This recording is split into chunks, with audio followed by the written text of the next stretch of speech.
Bom, pessoal, hoje nós vamos falar sobre a introdução à cinemática. Cinemática é a parte da física que estuda o movimento. Ao estudar a cinemática, é sempre necessário lembrar da existência de um referencial, tá? Qual seria esse? Imagine que você, ao viajar por uma estrada, você passe por uma placa que diz quilômetro 70. Essa placa não significa que você tenha percorrido 70 quilômetros ou que seja a sua velocidade máxima, mas serve como marco da posição em que você se encontra em relação a um determinado referencial. Nesse caso, o referencial é o ponto de início, ou seja, o quilômetro zero. Suponha então que você tenha continuado a sua viagem e passou pelo quilômetro 77. Desse modo, tem-se duas posições: a posição inicial, que é o quilômetro 70, que é representado pela letra S0, onde se iniciou o movimento ou a contagem do movimento, e a posição final, quilômetro 77, ou seja, representado pela letra S.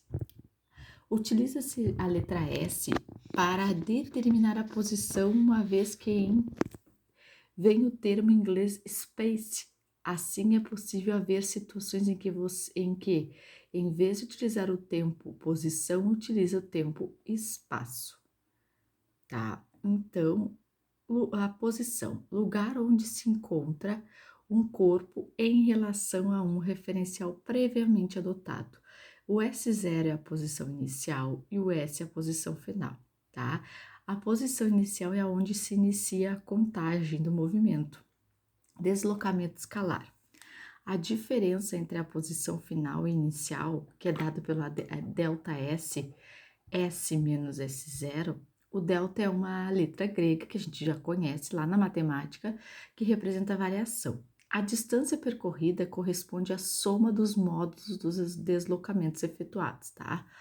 Então, aqui nós temos um exemplo, tá? Ali do 0 a 20 metros, a ida e a volta. Imagine que no caminho, com os referenciais acima, você caminha da posição 5 metros até a posição 20 metros.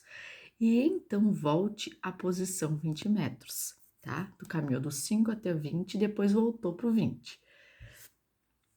Da posição 20 até o 10. Vai até o 20, do 20 volta para o 10. Como podemos calcular isso, tá? Então, o delta S, a ida.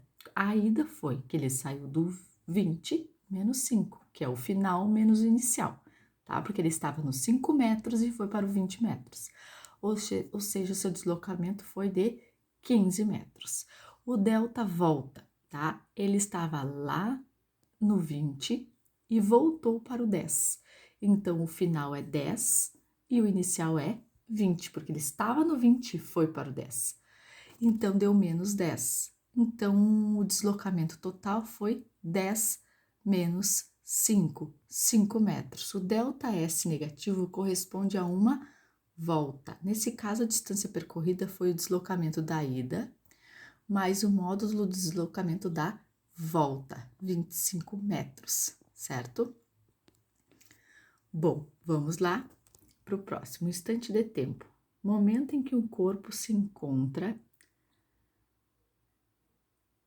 em uma posição de sua trajetória. Tempo zero, que é o tempo inicial, e o T, tempo final. Intervalo de tempo.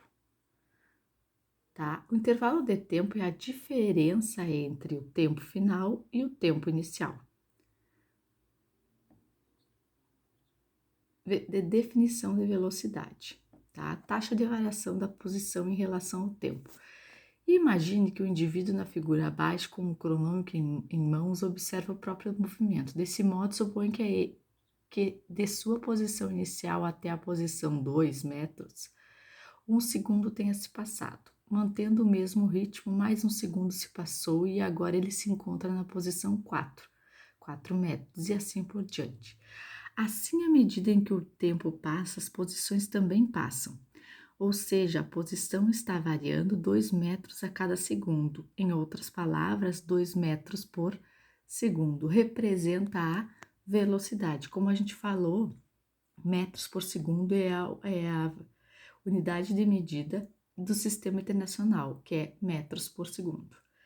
A velocidade média, relação entre o deslocamento e o intervalo de tempo gasto.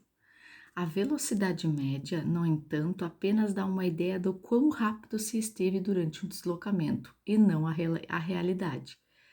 A média é um elemento estatístico, tá? Então, a velocidade média é dada por ΔS, que é a variação do deslocamento, e a variação de tempo. Velocidade que o móvel possui no momento da medição.